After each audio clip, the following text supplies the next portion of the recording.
next up today, blah, blah, blah, blah, blah, blah.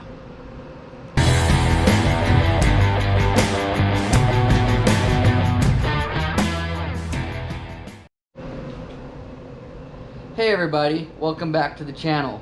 I know it's been a while since my last upload, but here's what I've done with the Supra. It's not much, but I installed the Driftmotion / CX Racing intercooler piping down through here, and also installed the bigger intercooler.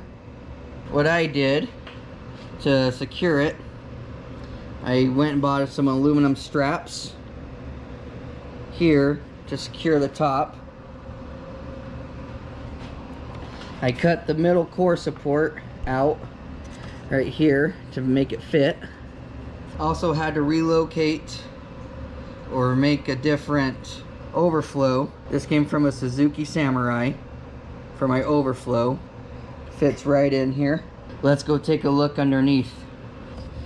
Looking from beneath, you can see that I used some angle iron to secure the intercooler. The straps that it came with were not very sufficient.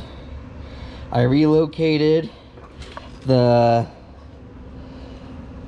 oil cooler right in front of the intercooler. I made a bracket and secured it to the front so it gets tons of airflow. And the biggest problem for installing the intercooler piping was on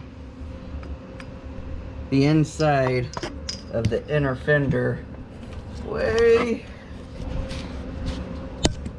inside of the inner fender, way back in there where you got to put them together. That was the biggest pain in the butt.